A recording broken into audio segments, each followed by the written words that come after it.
안녕하세요. 사연에 빠지다의 DJ 민영입니다. 오늘도 두 가지 사연 준비되어 있는데 어떤 사연인지 궁금하시죠? 끝까지 함께 해주시고요. 구독과 좋아요 버튼도 잊지 말아주세요. 그럼 오늘의 사연 함께 시작해 볼게요. 안녕하세요. 저는 서울에 사는 50대 중반 여성입니다. 원래는 딸 하나와 남편 이렇게 세 식구가 함께 살고 있었는데 지금은 딸과 둘만 함께 살고 있네요. 얼마 전에 남편에게서 드디어 벗어났거든요. 이런 말을 하면 남편이 다들 문제가 있는 걸 아실 수 있으시겠죠.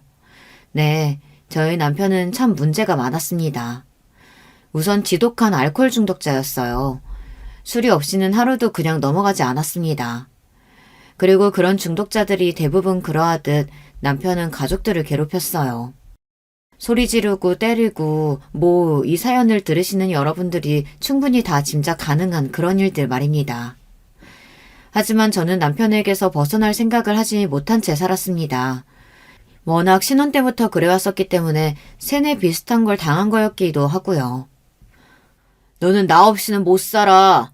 너 같은 년을 마누라랍시고 데리고 살아주는 건 나밖에 없다고. 알아? 남들은 이런 이야기를 들으면 그런 이야기를 들었다고 못 벗어나 싶겠지만 아주 오랫동안 그런 이야기를 들어오면 정말로 그런 것처럼 느껴지기도 합니다. 정말로 남편 없이는 못 살 것 같고 벗어나서는 더 힘들 것 같고 그런 거 말이죠. 그리고 어느 순간 남편의 그런 폭력이나 폭언들이 익숙해진 것도 있는 것 같아요. 그래서 그러고 사는 게 맞는 거겠거니 하며 살았던 것 같습니다. 그리고 남편이 처음부터 그랬던 건 아니었어요. 처음부터 그랬으면 진작에 도망을 쳐 나왔겠죠. 젊은 시절 남편은 저에게 참 잘했습니다. 남편이 변한 건 취업의 실패를 반복하면서 그리고 제가 아들을 낳지 못하면서부터였습니다. 큰아이로 딸을 낳고 그 뒤로 아이를 가지지 못하면서 남편의 학대는 점점 더 심해져만 갔습니다. 어느 날은 견딜 수 없을 정도로 말이죠. 아들도 못 낳는 년이 말이 많아. 퍽하면 그 소리와 함께 손이 날아들었어요. 도망을 갈까도 생각을 안 해본 건 아니었습니다. 하지만 그럴 수 없었어요. 저는 할 수 있는 일도 해본 일도 없고 또 이제 막 태어난 딸아이는 너무 어렸습니다. 그 아이를 데리고 도망갈 수도 그렇다고 두고 갈 수도 없었어요.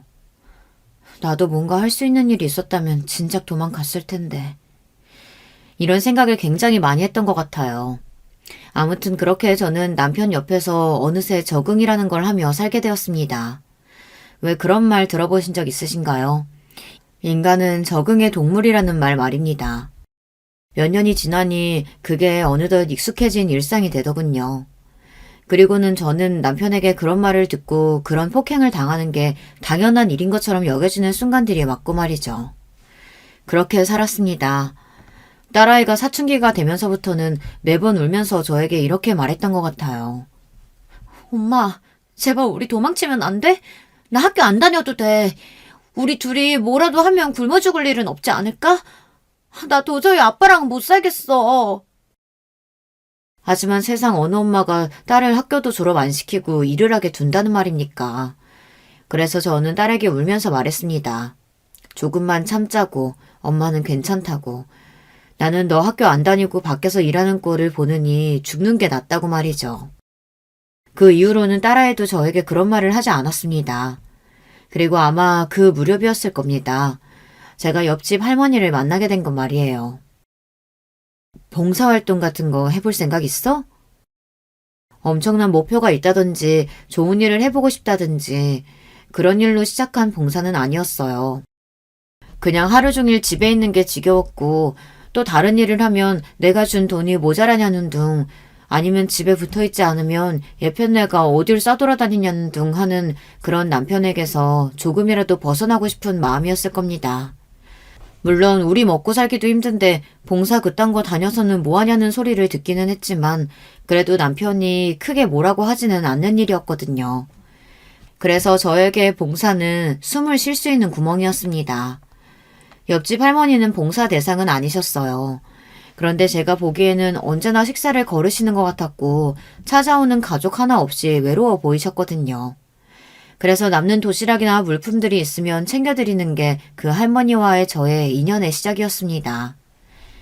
그러고 보니 제가 처음 도시락을 챙겨드렸던 날 할머니가 저에게 했던 말이 기억이 나네요. 내가 불의육 같아? 아니요. 기분 나쁘셨다면 죄송해요. 그런데 식사를 늘 거르시는 것 같길래 도시락은 남으면 버리니까. 그러면 버리는 도시락을 나를 준다는 말이야?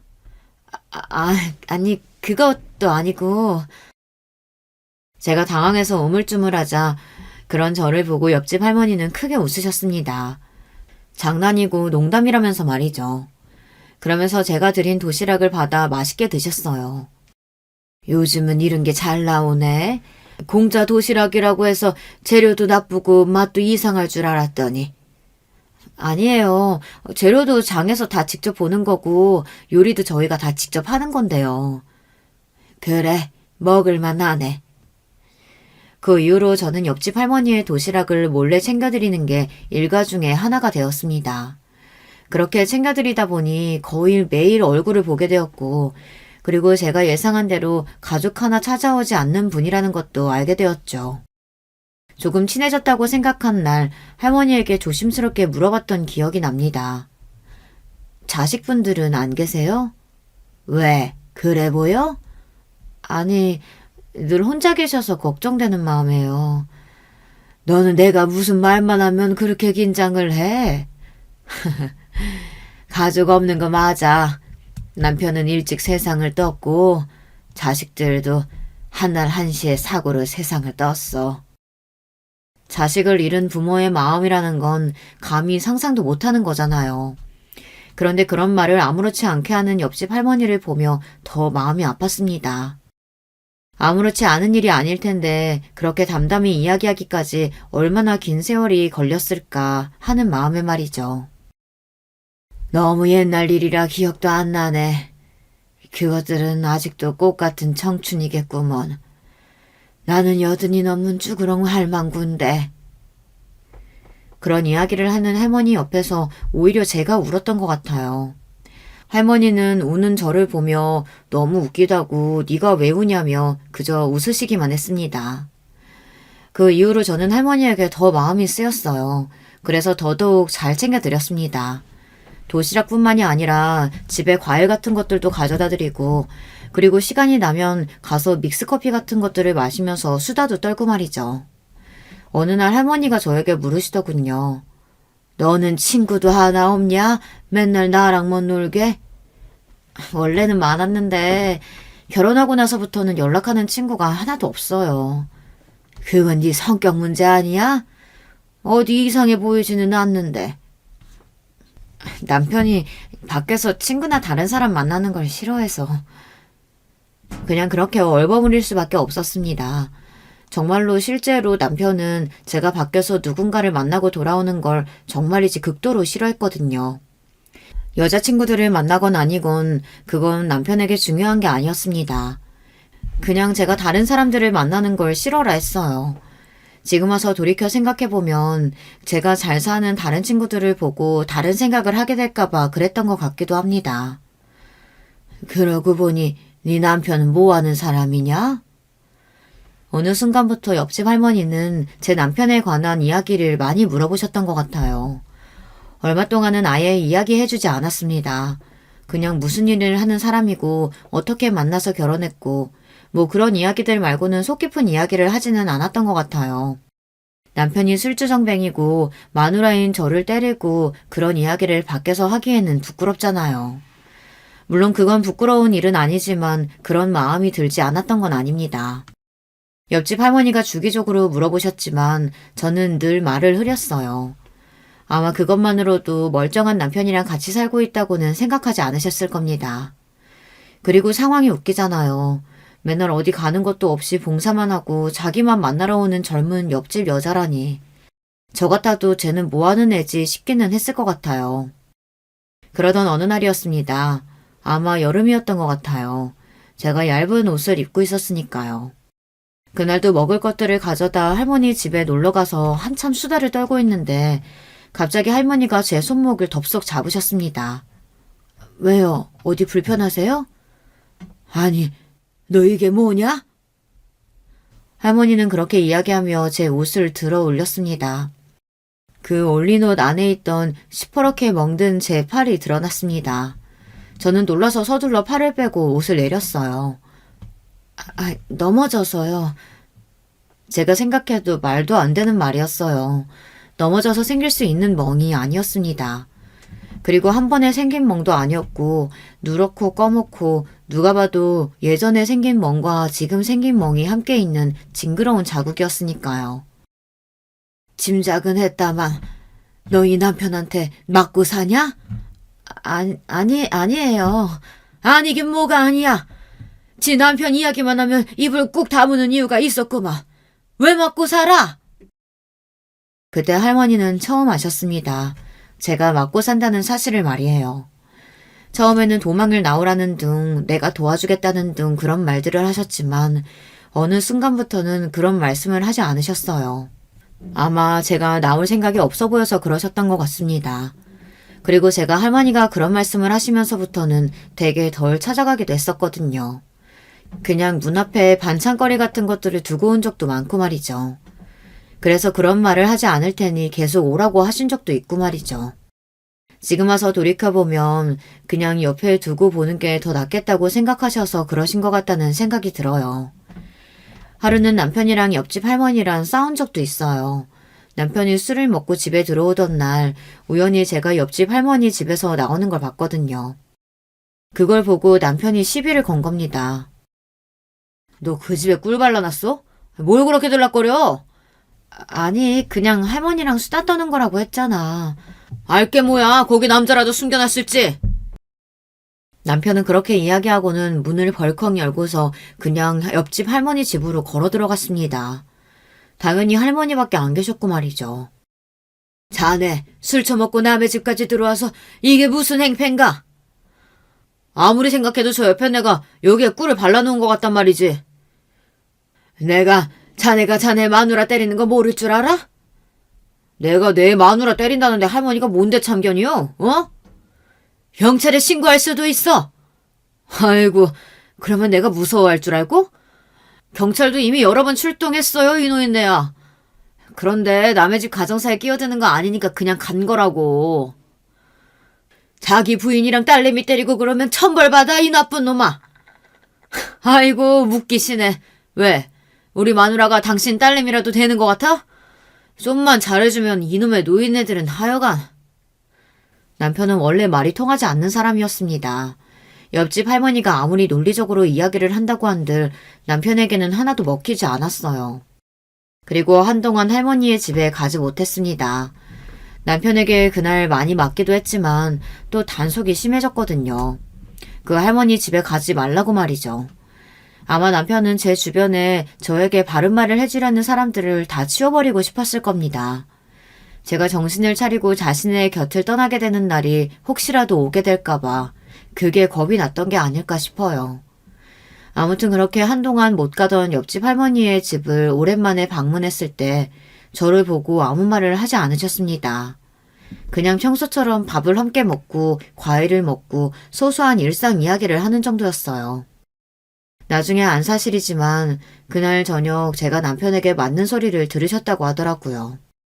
그래서 자신이 괜한 참견을 했나 싶으셨다고요. 저에게 다시 그런 일이 일어날까 걱정하셨던 겁니다. 그래서 할머니는 그날 이후로 저에게 남편에게서 도망가라는 둥, 남편에게 왜 부인을 때리냐는 둥 그런 말을 하지 않으셨습니다.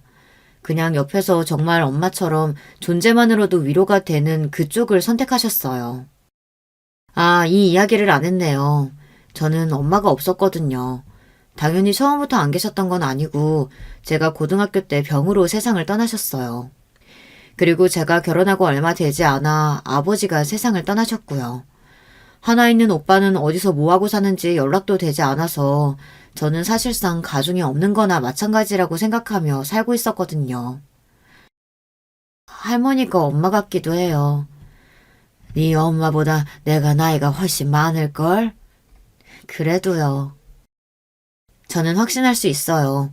옆집 할머니와 저는 엄마와 딸 그 이상의 유대감을 느끼고 있었다고 말이죠.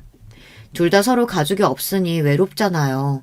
저는 할머니와 함께하는 10년 동안 행복한 순간들이 참 많았습니다. 누군가는 뭐하러 그렇게 사서 고생을 하냐 하기도 했고, 연도 없는 노인네한테 뭘 그렇게 신경을 쓰냐 한 적도 있습니다. 하지만 옆집 할머니는 저에게 단순히 도와줘야 하는 사람을 넘어선 사람이었어요. 때로는 친구 같았고, 때로는 엄마 같았고 말이죠. 그래서 할머니가 돌아가신 날은 아직도 기억이 생생할 정도로 선명히 기억납니다. 뭐 사고사 이런 걸로 돌아가신 건 아니에요. 90이 넘은 나이에 돌아가신 거니 충분히 사실 만큼 사시다가 노안으로 돌아가신 겁니다. 마지막 6개월 정도는 호스피스 병동에 입원해 계셨어요. 그래서 그 전만큼은 자주 뵙지는 못했지만 그래도 일주일에 한 번 이상은 꾸준히 찾아갔었습니다. 이제 할머니 안 계시면 저랑은 누가 놀아줘요. 나 없으면 너는 더 행복할걸? 제가 행복한 일이 뭐가 있다고 그러세요. 아니야. 너는 이제부터 시작이야. 아직 젊잖아. 저한테 그런 말 해주시는 분은 할머니밖에 안 계시는 거 알아요? 제 말에 그러냐 하며 하하 웃던 할머니의 모습이 아직도 눈에 귀에 선명합니다. 할머니가 돌아가시고 남편이 별소리를 다 하는데도 저는 꿋꿋이 할머니의 장례를 치렀습니다. 가족 하나, 친구 하나 찾아오는 이 없이 그 장례식장에서 멍한 얼굴로 3일을 앉아 있었던 것 같아요. 대학 기숙사에 있던 딸과 동네 주민 몇몇이 찾아온 거 빼면 너무나 조용하고 손님 없는 장례식장이었어요. 찾아오는 이 없는 그곳에서 할머니가 안쓰러워 얼마나 울었는지 몰라요. 그러다 문득 할머니가 돌아가시기 전에 저에게 쥐어주었던 쪽지 하나와 말이 생각났어요. 나 죽거든 이리로 찾아가. 네 인생이 바뀔 거다. 할머니가 그렇게 말하며 저에게 쥐어준 건 웬 주소였어요. 장례를 다 치르고 며칠이 지나서야 그곳을 찾아갔던 기억이 납니다. 사실 이제 더 이상 심심해도 갈 곳이 없어졌잖아요. 집에 가만히 앉아있는데 자꾸 할머니 생각이 나서 마음이 우울하더라고요. 그래서 그 주소로 찾아가 볼까 해서 간 거였습니다. 그런데 그곳은 제 예상 외의 곳이었습니다. 바로 변호사 사무실이었거든요. 저기... 제가 어떻게 이야기를 해야 할지 몰라 우물쭈물하고 있자 변호사로 보이는 어떤 남자분이 대뜸 물으셨어요. 혹시 심연자 씨 되시나요? 아, 네. 근데 제 이름은 어떻게... 며칠 지나면 찾아올 거니까 굳이 찾아갈 필요 없으시다고 하시더니 정말이네요. 기다리고 있었어요. 이리로 들어오세요. 제 이름을 알고 있었고 제가 언제 찾아올까라는 것도 알고 있었다는 그 말에 갸우뚱하며 그 변호사라는 남자분을 따라 사무실 안으로 들어갔어요. 그리고 그곳에서 저는 정말이지 믿기 힘든 말을 들었습니다. 한정희 할머니께서 생전에 남겨두신 재산이 좀 많으세요. 네? 재산이요? 그리고 그곳에서 들은 이야기는 정말 놀라웠습니다. 지금 생각해도 여전히 놀랍긴 해요. 한정희 할머니께서 전 재산을 심연자 씨에게 상속하셨습니다. 솔직히 그것도 놀랍긴 했지만 저는 그래봤자 사시던 집과 저축해두신 돈 조금 그 정도일 거라고 생각했거든요. 그것도 물론 놀랍긴 했습니다. 아무리 가족도 없고 별다른 연락하는 친척도 없기로서니 저에게 상속을 하실 줄은 몰랐거든요. 저한테요? 네. 그런데 그 금액이 조금 커서 상속세 같은 걸 저와 함께 정리를 좀 해주셔야 할 것 같아요. 그때부터 이게 무슨 소리지 했던 것 같아요. 할머니는 살아생전에 단 한 번도 재산이 얼마네 이런 말씀을 하신 적도 없거니와 돈이 많은 것 같은 모습을 보여주신 적이 단 한 번도 없으셨거든요.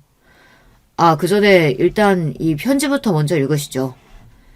변호사는 그렇게 이야기하며 저에게 편지 하나를 건넸습니다. 그건 할머니가 살아생전에 저에게 써두신 편지였습니다. 그 내용은 이랬어요.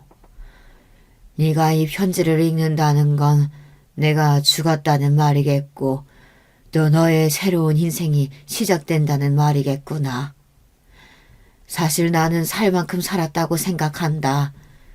젊은 시절에 남편 보내고 또 자식들마저 보내고 죽을 용기가 없어 하루하루 그저 살아낸 거였지. 내 인생에서 즐거움이나 낙 같은 건 하나도 없었어. 너를 만나기 전까지는 말이다. 저는 아마 처음부터 울었던 것 같아요. 나는 정말 네가 내 딸 같았다. 물론 진짜 친딸 같지는 않을 수도 있지. 친딸이 아니긴 하니까 말이야. 그래도 내 인생에서 가족을 빼고 가장 소중하게 아끼는 사람을 하나 고르라면 그건 너다. 내 가족들이 이미 이 세상에 다 없으니 살아있는 사람 중에서는 네가 제일 소중하다고 보는 게 맞겠지. 그러니 내 재산을 네가 다 받는 게 맞지 않겠니? 가족이 없는 나한테 그래도 가족 같은 사람은 너밖에 없는데 말이야.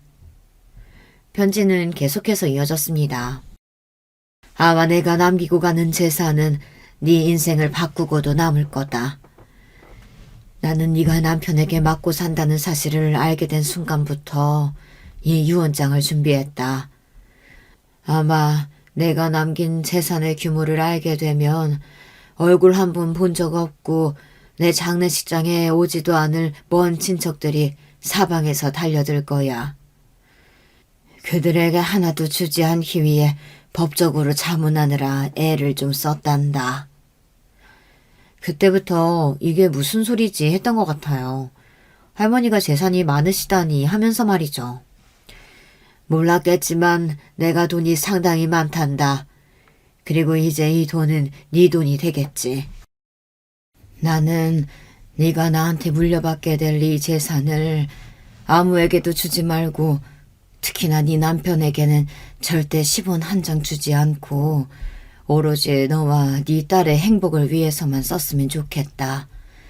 그게 유일한 조건이야. 아, 하나 더 있다. 이 돈을 물려받고 네가 제일 먼저 해야 할 일은 네 남편과 이혼하는 거. 그것도 내 조건이다. 그 이후로도 다른 말들도 있었지만 너무 길어서 이 정도만 하고 그 다음 이야기를 해볼게요. 저는 저에게 남긴 그 편지를 다 읽고도 무슨 말인지 몰라 가만히 변호사분을 바라봤습니다. 그분이 웃으시면서 하신 그 말이 아직도 저는 잊히지 않아요. 할머니께서 남기신 재산이 약 310억가량 됩니다. 네? 뭐라고요? 얼마요? 310억 정도 됩니다. 순간 누군가가 제 머리를 한 대 치고 간 것 같은 기분이 들었습니다.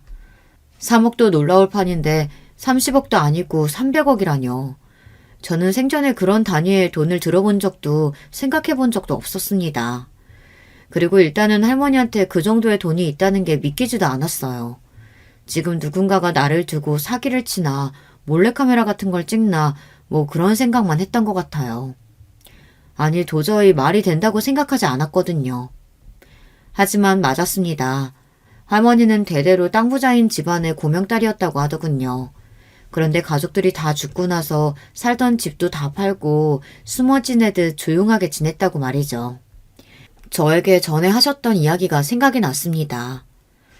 살아있다는 거, 살아서 숨 쉬고 밥 먹고 잠자고 이러는 게 그 자체로 죄스러울 때가 있다.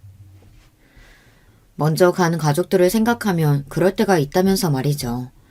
아마 할머니는 그런 마음으로 연고도 없는 동네에 재산에 비해 턱없이 작고 초라한 집에 그렇게 사셨던 게 아닐까 싶어요.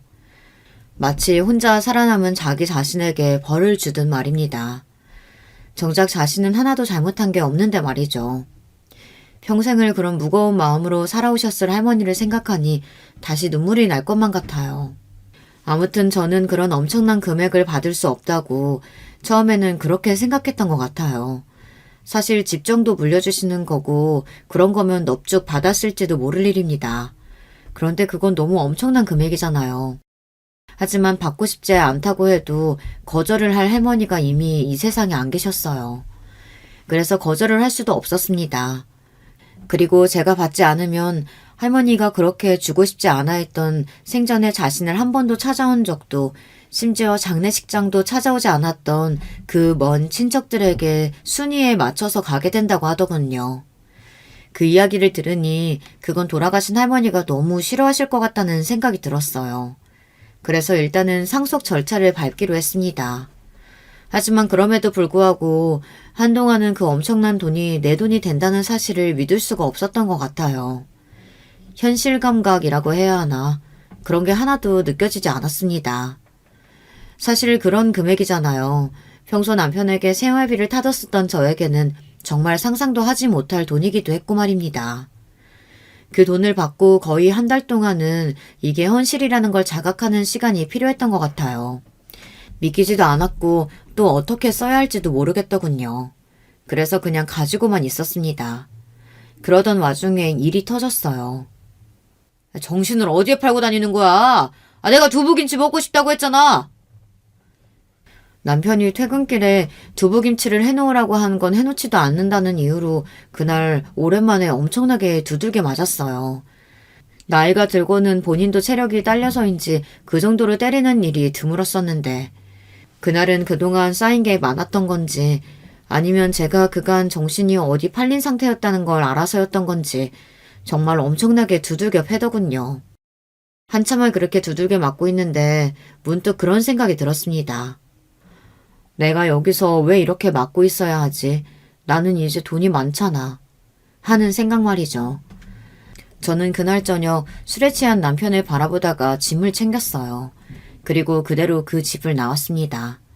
그리고 일단은 응급실부터 갔어요. 그리고 진단서를 발급받았습니다.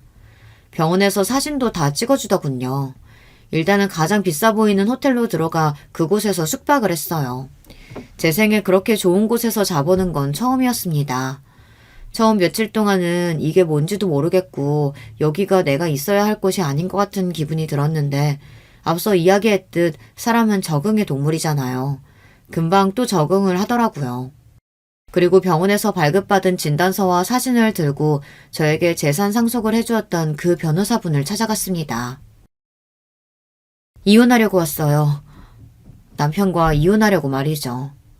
그 변호사는 기다리고 있었다는 듯 고개를 끄덕이고서는 제가 가지고 온 진단서와 사진들을 받아왔습니다.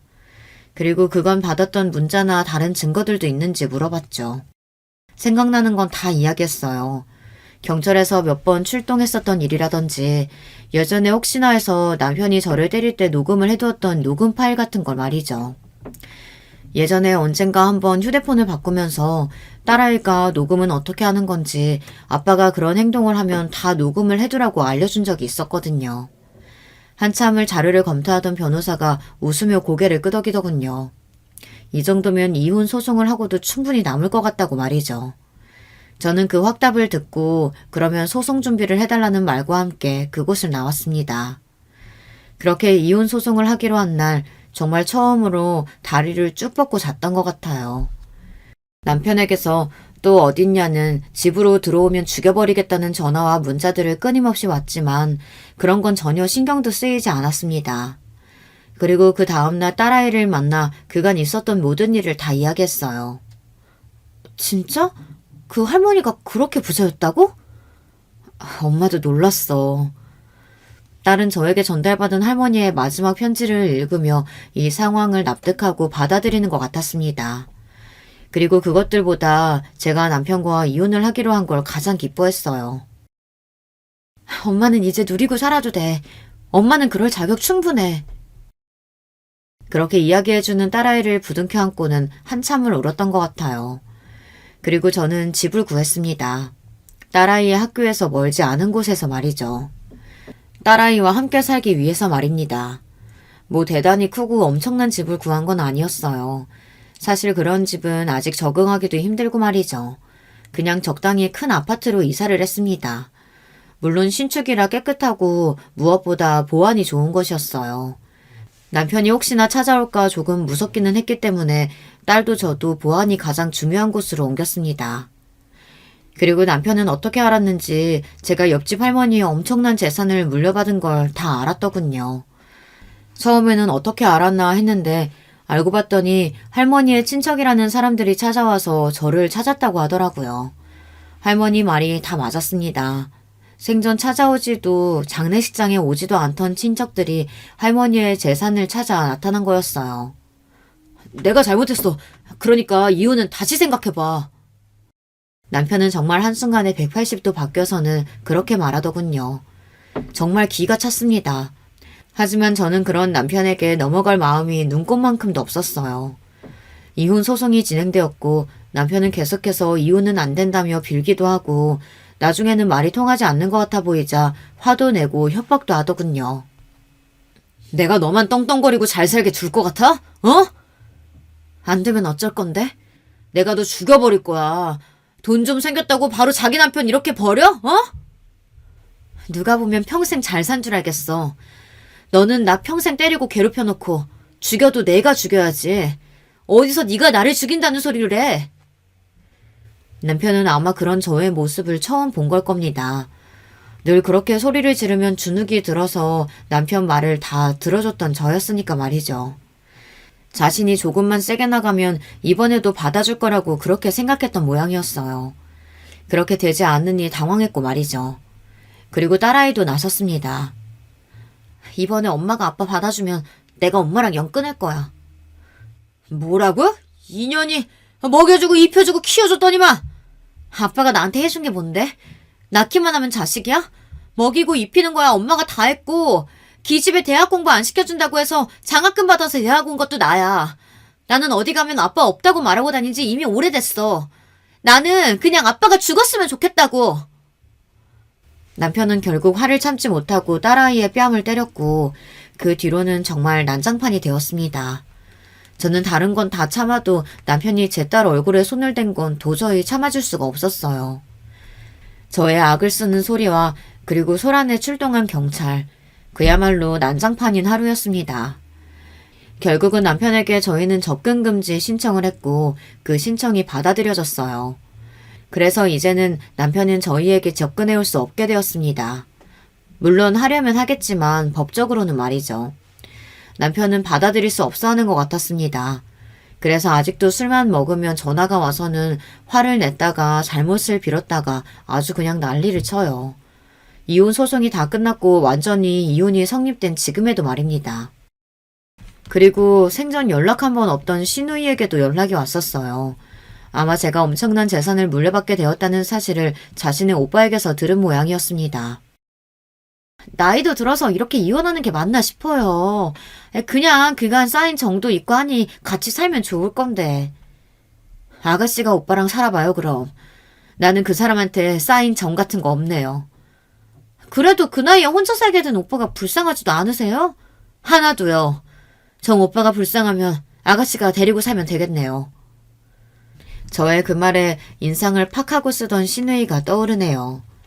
보나마나 뭐라도 콩고물 떨어질 게 있나 싶어서 와놓고 그게 통할 것 같지 않자 뭐 사람이 돈 생기면 바뀐다더니 정말이었다는 둥, 그래도 언니는 다를 줄 알았는데 사람이 다 똑같다는 둥, 그런 소리만 구구절절 늘어놓다가 돌아갔습니다.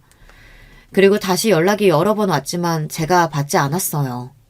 할머니의 친척들도 찾아왔었습니다. 그 재산에 우리 지분도 있다는 거 알죠? 모르는데요. 아니 이 아줌마 엄청 뻔뻔하네. 우리는 가족인데. 할머니가 살아생전에 한번 찾아오지도 않고 장례식장에 찾아오지도 않는 말뿐인 그 가족들, 자기 죽으면 돈 달라고 나타날 테니 다 무시해도 된다고 하셨어요. 제 말에 헛기침을 흠흠 하더군요. 하지만 그들은 포기하지 않았습니다. 우리가 소송 걸면 어떡할 거예요? 그냥 순순히 우리가 말하는 금액 주는 게 더 좋을 텐데. 그들이 말한 금액은 100억 정도 되는 돈이었습니다. 뭐 그들도 여기저기 다 알아보고 왔겠죠. 그리고 법적으로 제게서 돈을 가져갈 수 없다는 것도 알았을 겁니다.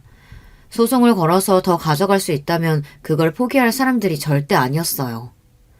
소송 거세요. 제가 단호하게 이야기했습니다. 그들은 당황하더군요. 할머니가 저에게 남기신 편지에 이렇게 적혀 있었어요. 그 친척이라는 작자들에게는 정말이지 단 한 푼도 주고 싶지 않아서 백방으로 알아보고 변호사들한테도 조언도 많이 받고 해서 한 푼도 주지 않는 방법으로 저에게 재산 다 물려주신 거라고요. 그니까 소송하세요. 저는 할머니 말대로 따를 거니까. 그들의 처지에서도 소송은 함부로 걸 수 없는 문제였습니다. 소송에서 지게 되면 본인들 변호사 비용은 물론이고 제 변호사 비용까지 본인들이 다 물어줘야 하니 돈 받겠다고 소송했다가 돈을 더 쓰게 될 수도 있는 노릇이었거든요. 아마 그것도 다 알고 왔을 거예요. 그냥 왔을 리 없는 사람들이었습니다. 그 독한 할망구, 그런 소리까지 했단 말이지? 그들이 그렇게 이를 가는 소리를 들을 수 있었습니다. 물론 그리고 나서도 그들은 포기하지 않았습니다. 저를 괴롭히는 방법을 선택한 것 같았어요. 시시때때로 연락도 오고 또 난동을 부렸습니다. 어느 날은 집 앞에서 이런 짓을 한 적도 있어요. 여기 사는 사람이 우리 이모님 재산을 다 빼돌리고는 가족들한테는 한 푼도 주지 않고 자기가 떵떵거리고 살아요. 이 사기꾼한테서 우리 돈 좀 찾아주세요. 그런 식으로 저를 괴롭히기로 한 방법을 선택한 모양이었어요. 아마 할머니의 간곡한 부탁이 아니었다면 돈을 좀 주고 치워버리자 뭐 그렇게 생각했을지도 모릅니다. 하지만 할머니가 절대 그들에게는 돈을 주고 싶지 않다고 저에게 유언을 남기셨잖아요. 그래서 저는 그들에게 질 수 없었어요. 아직도 그들은 여전히 저에게서 돈 한 푼이라도 더 가져가 보려고 안달복달 중이니 말입니다. 그러고 보니 이런 일도 한 번 있었어요. 그 소문이 사실이에요? 무슨 소문이요? 아니, 501호가 곧 죽을 날 받아놓은 할머니한테 일부러 접근해서 재산 다 상속받았다고 사기꾼이라고 그러는 거. 사실 그런 소문을 들었어도 직접적으로 물어보지는 않잖아요. 그런데 그 동네 사람들은 그런 사람들이 자기네 아파트에 살면 집값이 떨어지네 어쩌네 그런 말들을 하면서 아무렇지 않게 그런 말들을 저에게 하더군요. 아니에요. 그거 다 헛소문이고 자기들이 재산 못 받은 것 때문에 헛소문 퍼뜨리는 거니 신경 쓰지 않으셔도 됩니다. 원래는 분이 풀릴 때까지 두려고 했는데 이웃들까지 그런 이야기를 하니 저도 가만히 있을 수는 없겠더라고요. 그래서 저도 소송을 했습니다. 아니 재산 다 순간에서 가로챈 것도 모자라서 그 억울함을 토로하는 친척들을 고소까지 해? 당신 이러다 천벌받아! 그렇게 말하던 사람들은 다 허위사실 유포와 모욕죄 같은 게 성립되어 저에게 벌금을 내야만 했어요. 그리고는 지금까지는 나타나지 않고 있습니다. 본인들도 누적이 되면 좋지 않다는 사실을 안 거겠죠. 절대 포기할 위인들이 아니니 조만간 다른 방법으로 또다시 저를 괴롭히러 올 거라고 생각합니다. 아빠가 나를 찾아왔었어. 그 소송이 마무리될 때쯤 딸아이가 저에게 그렇게 말하더군요. 순간 철렁하는 마음이 들었던 것 같아요. 남편이 혹시나 딸아이에게 무슨 짓을 했을까 싶어서 말입니다. 하지만 다행히 그런 건 아니었어요. 남편은 딸아이가 보고 싶다면서 학교로 찾아왔다고 하더군요. 그리고는 저와 딸아이가 어떻게 지내는지 물었다고 합니다. 너네 아빠 어떻게 지내는 것 같던? 그냥 살이 좀 빠져 보이긴 했는데 그거 말고는 멀쩡했어. 그러고는 여태 자신이 저와 딸아이에게 못했던 것들을 다 생각해봤다고 했다더군요. 옆에 있을 때는 몰랐는데 없어지고 나니 그 소중함을 알게 되었다면서 자신이 그간 우리 두 사람에게 얼마나 잘못하고 살았는지 너무나 많이 또 크게 깨달았다고 말이죠. 다시 합치자는 말은 다시는 안 하겠대. 그리고 엄마한테 돈 달라거나 하는 소리도 안 하겠다고. 그러면서 나한테 이 말만 전해달라고 하더라. 무슨 말? 뭐 그동안 미안했다고. 그리고 자기 같은 놈이랑 사라져서 정말 고마웠다고. 그 말을 듣는데 어딘가 등골이 서늘한 기분이 들었습니다. 꼭 마지막 인사 같잖아요. 뭐 이제 더 이상 찾아오지 않는다는 인사라면 그런 인사도 할 만하다고 이성적으로 생각이 들면서도 어딘가 불안한 마음이 들기는 했어요. 그래서 그날 저녁 많은 고민을 했습니다. 남편에게 전화를 할지 말지 하는 걸 말이죠. 하지만 하지 않았어요. 이렇게 넘어가서 한 번, 두 번 받아주다 보면 결국에는 또 예전과 같이 돌아갈 거라고 생각이 들었거든요. 그런데 다음 날 오전 신우이에게 전화가 왔습니다. 이제 어떡할 거야? 우리 오빠 어떡할 거냐고! 그게 무슨 말이에요? 오빠를 어떡할 거냐니? 순간 심장이 철렁하고 내려앉는 기분이었습니다. 전날 딸아이를 찾아와 했던 말과 그 말을 듣고 제가 느낀 그 불길한 느낌이 적중을 했어요. 남편이 죽으려고 난리를 쳤다는 겁니다. 물론 정말로 죽지는 않았어요. 사실 그때는 놀라서 병원으로 바로 달려갔는데 지금 와서 돌이켜보면 쏘이지 않았나 하는 생각이 들기도 해요. 그러고 간 병원에서 왔어? 남편이 너무 아무렇지 않은 얼굴로 앉아 있었거든요. 그리고 저에게 이렇게 말하기도 했습니다. 다시 합치자고 말 안 할 테니까 사람 하나 살린다고 생각하고 얼굴이나 보고 지내면 안 돼? 내가 가족이 없다고 생각하니까 너무 우울하고 괴로워서 그래. 정말 너무 아무렇지 않은 얼굴로 그렇게 이야기해서 너무 거짓말 같았어요. 그리고 놀라서 함께 병원으로 간 딸아이도 저와 같은 생각을 했고 말입니다. 그런데 병원에 누워있는 사람에게 당신 지금 다 연기하는 거지 그런 말은 차마 할 수가 없어서 그 말에 제대로 된 대답은 하지 않고 대충 얼버무린 상태에서 병원을 빠져나왔습니다. 남편은 그 뒤로 무슨 자격이라도 다시 얻은 양 계속해서 저에게 연락을 해오고 있어요. 이런 식으로 다시 저와 어떻게 해보려고 생각하는 게 아닌가 싶어지는 요즘입니다. 옆집 할머니가 저에게 남긴 편지에 이런 말이 있었거든요. 돈이 많이 생기면 상황이 완전히 달라질 거야. 이제는 사람도 함부로 믿어서는 안 돼. 사람들이 다 네 돈만 보고 접근해 올 거야. 그러니까 진심 같아도 믿으면 안 돼. 다들 너를 이용하려 들 테니까. 요즘 할머니의 그 말이 정말 맞구나 하는 걸 완전히 체감 중이거든요. 저에게 그런 돈이 있다는 걸 어디서 알게 된 건지 몇십 년 만에 오빠도 연락이 왔습니다. 제가 남편에게 맞고 산다는 걸 알았을 때도 모른 척하고 울면서 구해달라고 했을 때 안면물수하고 사라진 양반이 이제 와서 제 앞에 나타난 거예요. 그러면서 한다는 말이 이거였습니다. 그래도 너랑 나랑 하늘 아래 하나씩 남은 가족인데 서로 힘들 때 모른 척하고 그러면 안 되지 않겠냐? 하늘에 계시는 어머님 아버님도 그걸 바라지는 않으실 거야. 그러면서 돈 이야기를 하더군요. 자신이 요즘 뭐 사업을 준비 중인데 투자금이 필요하다며 10억만 빌려줄 수 있냐고 말이죠. 네가 그 할머니인가 뭔가 하는 사람한테 받은 재산만 몇백억이라며? 그러면 10억 정도는 오빠한테 투자할 수 있는 거 아니냐. 뭐 그렇게 생각하면 오빠 말이 맞아요. 지금 제가 가진 재산에서 10억이 사라진다고 해도 크게 티도 나지 않고 그 정도는 오빠한테 줄 수도 있는 돈일 겁니다. 하지만 그러고 싶지 않았어요. 하늘 아래 하나 있는 가족인데 여동생이 그렇게 맞고 살 때는 도와달라는 말에 눈 하나도 깜짝 안 하더니 돈 생겼다고 하니까 어떻게 알고 나타나선 하나밖에 없는 가족 타령을 해? 그러면서 어머니 아버지 이야기를 해? 너는 하늘이 부끄럽지도 않니? 그런 말을 하면 움찔이라도 할 줄 알았는데 그 정도의 철판으로는 이렇게 나타나는 짓도 하지 않았겠죠. 아니 너 돈 많다며? 10억도 못 줘? 그것도 주기 싫어서 이래? 주기 싫어. 차라리 그 돈 어디 기부를 했으면 했지 오빠한테는 안 줘. 에이씨 인정머리 없는 년. 돈이 생겨서 물론 좋은 점도 많아요. 그리고 따지고 보면 좋은 점이 훨씬 많을 겁니다. 남편의 폭언과 폭력에서 벗어났고 또 내일을 걱정하거나 고민하지 않아도 돼요. 딸아이 하고 싶다는 건 다 시켜줄 수 있기도 하고 말입니다.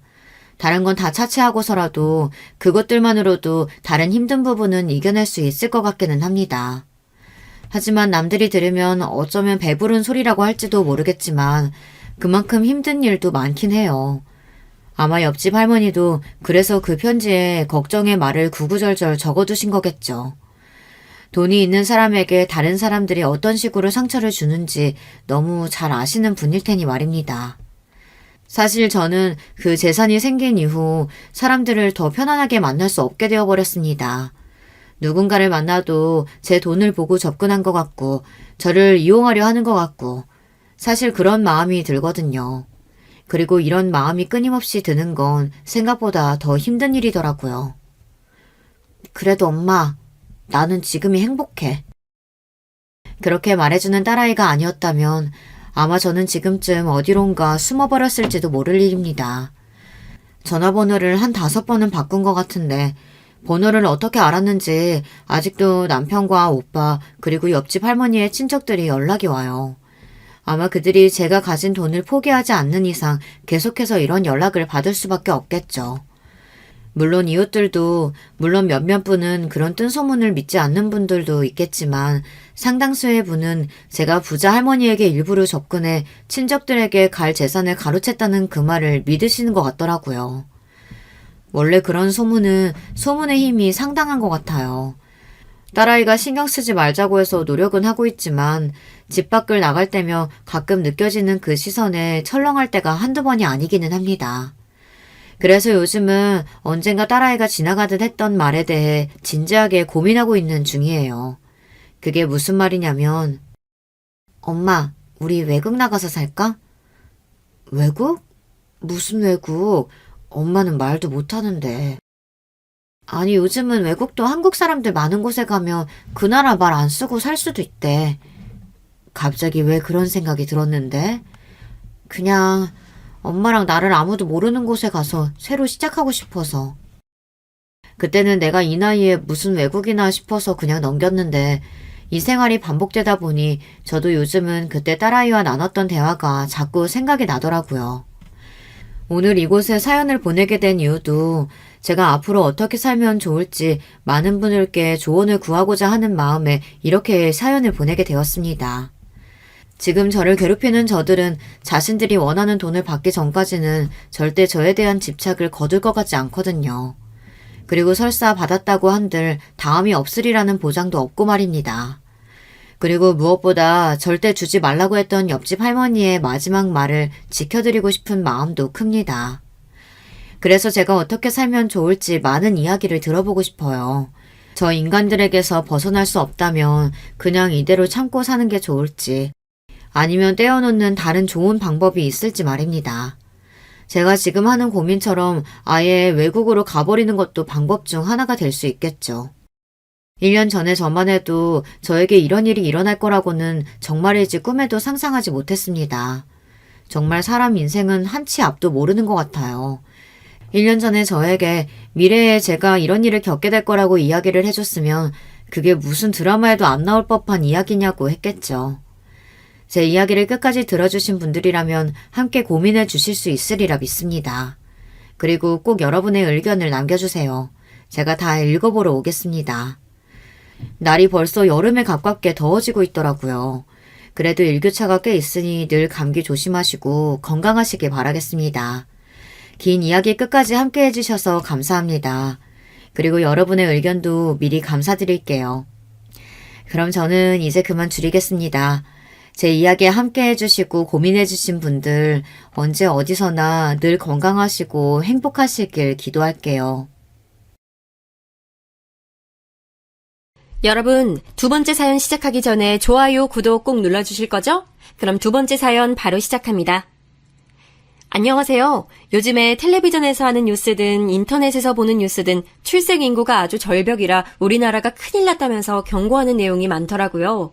그러면서 관련된 사회 현상을 꼭 다루고 있는데 어느 날 제 눈과 귀를 잡아챈 대목이 있었으니 바로 캥거루족이었어요. 여러분 모두 캥거루가 무슨 동물인지 아시죠? 배에 달린 커다란 주머니에 자기 새끼 넣어 다니는 동물인데요. 이 점에 빗대서 성인이 된 후 대학을 가고 거기에 직장 취업까지 하게 되더라도 독립하지 않고 부모의 집, 재산, 능력 등의 안락함에 기대어 살아가는 자식들을 말하는 게 바로 캥거루족이더군요. 우리나라에 지금 이게 엄청나게 흔하다고 하니까 분명 사연에 빠지다 애청자분들 중에서도 캥거루 키우고 계신 분들이 꽤 계실 것이라 생각이 드네요. 저는 이 뉴스를 접하면서 자연스레 누군가가 연상이 돼서 피식 웃음이 나왔는데요. 바로 이것에 얽힌 이야기를 사연으로 써보고자 합니다.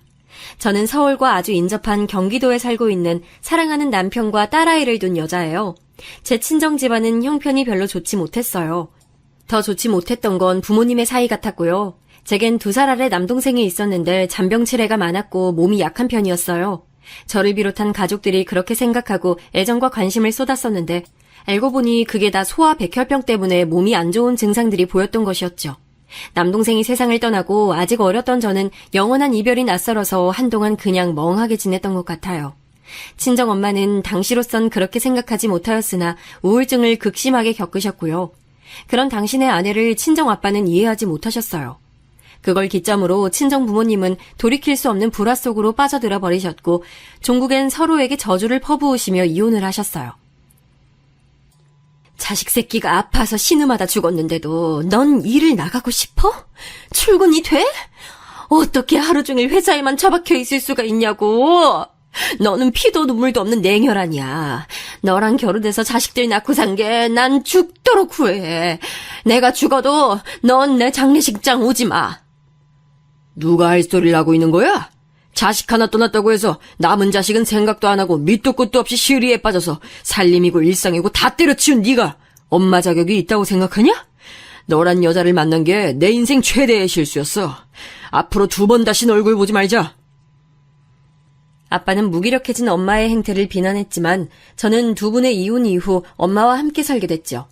막상 저를 데리고 살겠다 하신 건 엄마 쪽이었기 때문이에요. 제 기억 속의 아빠는 하시는 일에 상당한 자부심을 가지신 분이었는데요. 원래 젊으셨을 적에는 공장 생산직 다니고 계셨는데 그 성실함과 작업 능력을 눈여겨본 어떤 분이 아빠를 한마디로 스카우트에 가신 이후로 말단 생활 청산하신 거였죠. 아빠는 새로운 근무 환경을 맞이하신 이후로 업무에 보다 몰두하시느라 솔직히 말해서 가정은 뒷전이신 분이었다고 전 생각해요. 제가 고등학교를 졸업하고 나서 아빠를 오랜만에 뵀는데 그때 아빠가 새로 가정을 꾸리셨다는 걸 알고 조금 충격받았어요. 전혀 예상 못했거든요. 성인이 된 저를 보며 아빠는 미안하고 가슴 뭉클한 점이 많다고 하셨고 금전적으로 힘들거나 어려운 일이 있으면 언제든 연락하라고 해주셨어요. 알고 보니 아빠는 업무 처리 능력은 물론 그 바닥에서 인맥을 많이 만드신 후였고 아예 당신의 사업을 시작해볼까 구상하시던 중이었지요.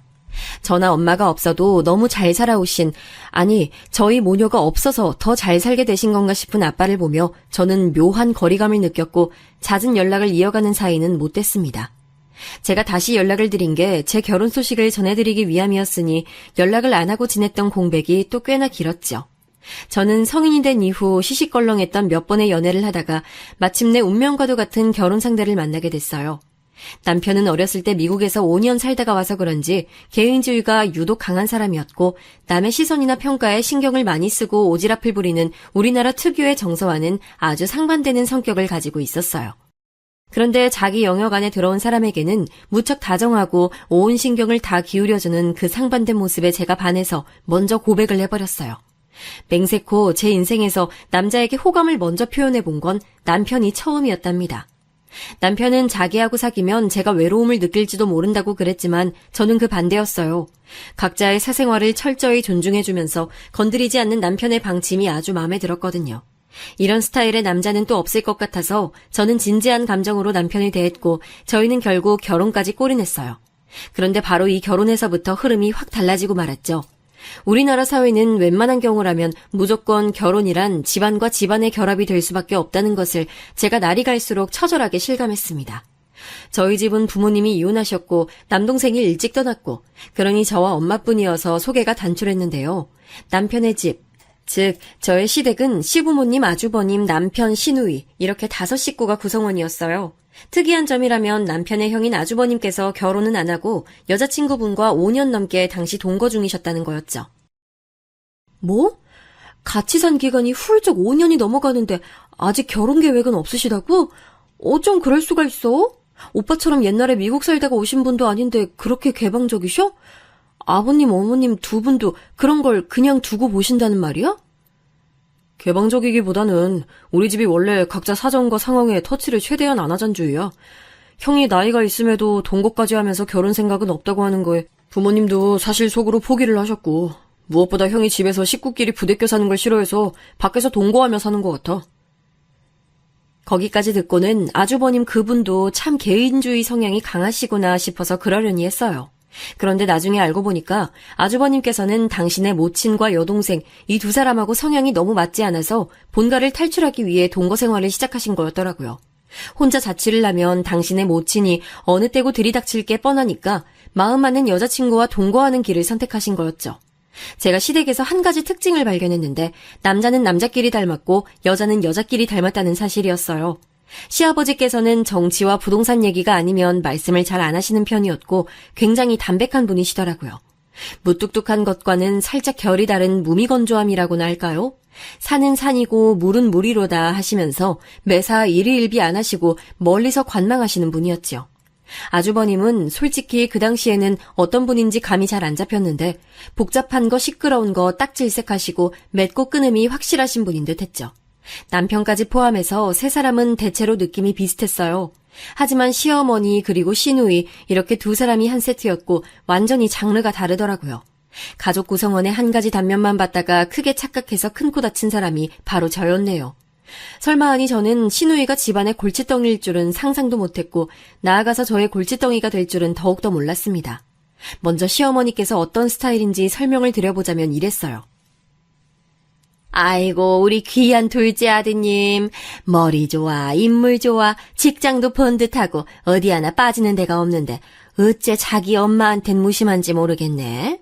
시간 날 때면 엄마 어디 가고 싶은 데 있으세요? 이렇게 한 번씩 물어보기라도 할 법한데 도통 그러질 않으니 이거 원 내 속만 타들어가고 나만 외로운 거지 뭐.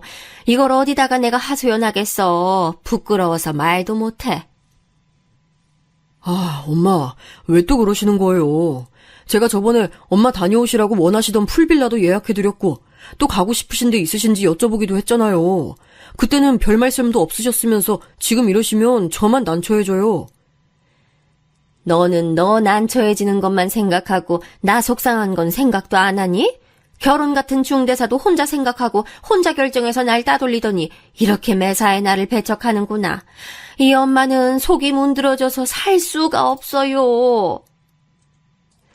시어머니께서 그러시자 남편은 진절머리가 난다는 듯 인상을 쓰며 고개만 절레절레 저었어요. 보다시피 모자 관계가 소통이 원활하진 않았는데요. 남편이 정적인 면이 강하기도 하지만 시어머니께서 너무 유별나게 매사에 과장을 하시는 면이 심해서 그런 것 같았어요. 유전이 환경을 이긴다고 하던데 딱 그 모양새가 제 시댁이었죠. 시어머니께서는 손바닥 뒤집듯 감정의 변화가 빠르신 분이었고 감성적이셨으며 정에 호소하고 관심받는 걸 좋아하시는 분이었는데요. 남편은 실리를 쫓는 유형이었고 이성적인 판단에 따르는 사람이었으니 자꾸만 자기 모친하고 조합이 맞질 않았던 거였죠. 그래서 시어머니 앞에서는 남편이 제채로 한숨만 푹푹 쉬는 것으로 대항할 뿐 꼼짝을 못하는 편이었답니다.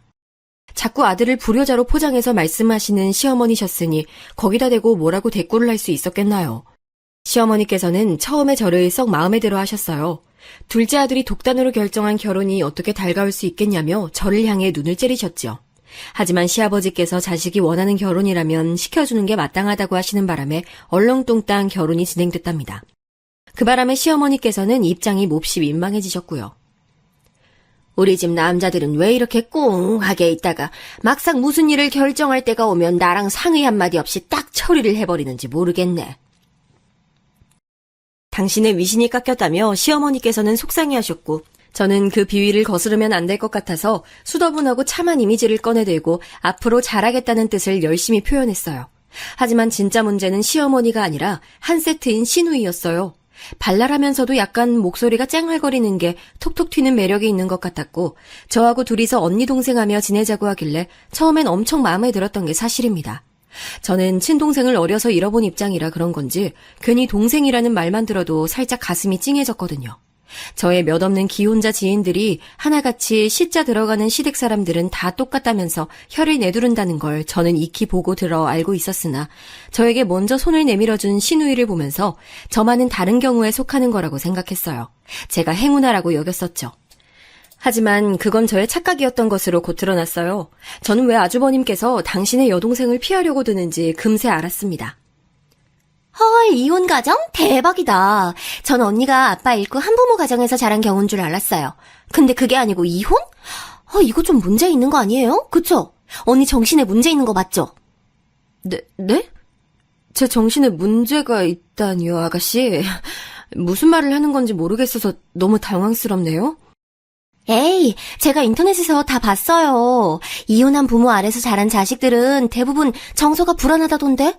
정신세계가 일반적이지 못하다고 해요. 환경이 사람을 그렇게 만든다던데요? 부모가 싸우고 이혼한 집이라, 이야, 그렇다면 100%죠. 언니도 그럼 정신상태가 심상치 않으실 텐데, 저희 오빠랑 언제 싸우고 이혼하는지 제가 지켜볼게요. 재밌겠다! 첫인상을 이렇게 빨리 무너뜨려도 되는 것인지 정말 황당무계할 따름이었습니다. 시누이의 엄청난 막말, 이건 완전히 저를 향해 싸우자고 말하는 것이나 진배 없어 보였어요. 무례한 신우이의 발언에도 저는 참는 자가 이기는 거다라는 생각을 하며 스스로를 일단은 다스려 봤었네요. 남편과 달라도 너무 다른 성격일 거라고 예상 못했던지라 의외라서 떨떠름한 기분이 컸었고요. 그러다가 이제 시어머니와 시누이가 한 세트로 성격이 비슷하다는 걸 눈치채게 됐던 거예요. 거기에 시누이의 거침없고 개념 없는 성격을 시어머니께서는 무조건적으로 감싸주고 계셨죠. 다 큰 딸이 취업도 안 하고 집구석에서 판판히 놀면서 성격도 그 지경으로 막무가내였건만 시어머니께서는 나무라시긴커녕 불쌍하고 기특한 내 딸 이러시면서 언젠가 번지르르한 회사에 취업이 떡하니 될 테니 집에서 걱정 말고 쉬라며 시누이를 안심시키셨죠. 그런 광경을 보면서 저는 표정 관리를 하려고 애를 써야만 했네요. 로또를 구매하지도 않았으면서 로또 당첨을 기다리는 사람을 보는 것만 같았다고 할까요? 아니, 입사 지원을 하고 면접을 보고 그래야 취업을 하든지 말든지 하죠. 시누이는 집에서 채용 공고 올라온 회사들이 뭐가 있나 휴대폰으로 그것만 찾아보고 자기소개서를 수정하고 또 수정하는 작업만 거치다가 오늘도 열심히 구직 활동했다며 하루 일과를 마무리하는 사람이었어요. 두드려야 문이 열린다고 이 당연한 사실을 알려줘야 하는 건지 제가 몹시 혼란스러웠네요. 시누이를 보고 있으면 마치 제가 비정상인이 된 것만 같았어요. 왜냐하면 너무 그 본인이 당당하고 거리낌 없이 언행하기 때문에 자칫하면 휘말리기 십상이었죠. 제가 솔직히 말해서 시누이를 상대하기 너무 힘들다고 사람이 좀 독특한 것 같다고 남편에게 털어놨었는데요. 그때 남편이 착잡한 눈빛으로 제게 그러더라고요. 그래서 난 포기했어. 그리고 가만히 있으면 중간은 간다는 말, 그거 내 여동생 상대할 때 적용하면 좋더라. 무슨 헛소리를 짓거리든 안 들리는 척 가만히 있으면 그나마 낫더라고. 그 조언에 웃어야 할지 아니면 울어야 할지 기가 막혔으나 그래도 그때까지는 심각하진 않았어요. 제가 곧 퇴사를 하게 될 줄 몰랐었기 때문이죠. 다니던 회사가 너무 갑자기 다른 동네로 사무실을 옮겨가는 바람에 너무 거리가 반대로 멀어져서 어쩔 수 없이 퇴사라는 결정을 내렸습니다. 남편하고 둘이 진지하게 머리 맞대고 상의한 끝에 내린 결론이었고요. 저는 다른 일을 찾는 기간 동안에는 우선은 재택으로 근무를 시작했어요. 해당 업계에 아는 분이 계셔서 일을 따로 받을 수 있었거든요. 이렇게 되니까 제가 전보다 시간적 여유가 훨씬 늘어난 거였죠.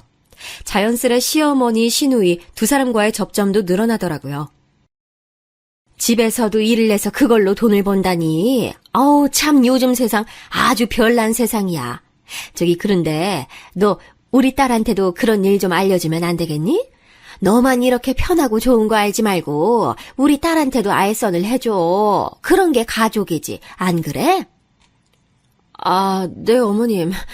그런데 저도 임시로 일하고 있는 거라서 어떻게 소개를 해줘야 좋을지 모르겠는데 일단 본인이 이렇게 일을 해보겠다고 하면 제가 중간다리 역할을 해보든지 할게요. 시어머니께서 자꾸만 저의 재택근무에 지대한 관심을 기울이시더니 역시나 시누이를 염두에 두신 거였더라고요. 이거 상황이 피곤해졌다 싶어서 제가 머리를 싸매고 있는데 갑자기 시누이가 들이닥쳤어요. 어떤 식으로 얘기를 들었는진 몰라도 시어머니께 재택 내용을 전달받은 상태였지요. 이보세요, 언니. 제가 거진 줄 아세요? 그딴 식으로 적선을 해주려고 하셨어요? 하시는 그거 들어보니까 월 100만 원밖에 못 번다면서요. 와, 나 진짜 열받네. 겨우 그딴 걸 누구한테 들이미는 거예요, 대체? 어머님께 뭘 어떻게 듣고 오셨는진 모르겠지만 이거 정식 직업으로 삼고 계속할 일이기보다는 단기로 시간 때우면서 돈 벌기 좋은 업무예요. 그러니까 돈이 크지 않죠. 대신에 소요되는 근무 시간도 적으니까 절대 박한 조건은 아니에요. 그리고 겨우 100만 원일 수도 있지만 아가씨는 현재 10원 한 장도 안 벌고 계시니까 어쨌든 얼마라도 버는 게 중요한 거 아닐까요? 지금에 와서 회상해보면 저는 바로 그때 시누이의 머리 꼭지가 돌아갔다고 생각을 해요. 원래도 살짝 돌아있던 머리였는데 제가 가한 일침 때문에 완전히 팍 돌아버린 것이었죠. 그런 결과를 낳을 줄 알았더라면 제가 10원 한 장이라는 발언은 안 했을 텐데요. 아무튼 그때 시누이가 분노로 얼굴이 시뻘겋게 달아올라서는 저를 죽일 듯이 노려봤어요. 그러더니 작은 소리로 중얼중얼거렸는데 제가 자기한테 모욕을 줬다면서 욕을 하더군요. 반드시 자기가 입이 떡 벌어질 만큼 대단한 곳에 취업을 해내서 제 코를 납작하게 만들 거란 소리도 얼핏 들려왔고요. 첫 월급 받으면 저를 가만히 안 두겠다는 내용이 들릴 것만 같아서 눈치를 보며 가만히 있던 제가 결국 입을 열었죠. 저 아까부터 뭐라고 중얼대는 거예요? 뭔가 단단히 오해를 한 모양인데 기분 푸세요. 저는 나쁜 의도가 전혀 없었어요. 없었다고? 저기요, 언니. 앞으로 시집살이 죽도록 당하고 싶지 않으면 알아서 빠릿빠릿하게 행동하시는 편이 좋을 거예요. 제가 지금 작정을 한 참이거든요. 뭔가 잘못됐구나 싶어서 제가 강력한 불길함을 감지했죠. 눈을 세게 부라리며 퇴장했던 신우이는 그날 이후로 갑자기 자격증 공부에 매진했어요. 대학 졸업하고 별다른 경력 하나 없이 놀아온 자기라면 자격증 정도는 따줘야 서류 전형에서 탈락하지 않을 것이라는 걸 신우이가 알긴 알았나 보더라고요. 저도 허구한 날 집에서 놀고 있는 신우이의 존재가 부담스럽기도 하고 한창 일할 나이에 그 젊음이 아깝기도 해서 얼른 취업이 되기만을 기도해주는 입장이었네요. 자꾸 집에만 들어앉아 있으니까 사회성도 저렇게 떨어진 거 아닐까 싶기도 했고요. 남편이 그러는데 대학 재학 시절 당시만 해도 신우이의 성격이 그렇게까지 파탄난 건 아니었다고 했거든요. 만년 취업 준비생으로 지내다 보니까 성격이 더욱 괴팍해진 게 아닐까 하는 저의 짐작이었습니다. 그리고 무엇보다요, 신우이가 각종 어처구니 없는 소리를 내도 그것에 열렬히 반응해주고 호응해주는 시어머니께서 당신의 딸이 자립하는 것을 막고 계신 듯 했네요. 무조건 오냐오냐 해주시니까 신우이가 위기의식 하나 없이 지내온 게 분명했어요. 심지어 신우이가 대놓고 제 욕을 하며 흉을 보아도 시어머니께서는 어이쿠 내가 기센 며느리를 잘못 들인 바람에 우리 딸이 가여워졌네 이렇게 맞장구를 쳐주셨어요. 무튼 종합해보자면 신우이가 취업하는 것에 저도 쌍수 들고 환영이었다는 거죠. 제발 자격증 시험에 합격하길 바라는 마음으로 응원을 해줬고 시댁에 가서도 자격증 공부하는 신우이의 눈치를 보면서 조용히 있었는데요. 와, 무슨 수능 준비하는 것보다 더 유난을 떨더군요. 누가 보면 진짜 수험생인 줄 알았을 거예요. 아, 언니! 지금 왜 맨발로 저희 집 거실 돌아다니고 있으신 거예요? 발바닥이 장판에 붙었다 떨어지는 소리 다 들리잖아요! 저 방에서 뻔히 공부하고 있는데 지금 사람 집중력 다 흩어놓으시고 이게 뭐하는 짓이세요? 당장 양말 신으세요. 아, 양말부터 신으시라고요! 아, 열받아서 화병 날 것 같아! 아, 거기까지 제 발소리가 들렸어요?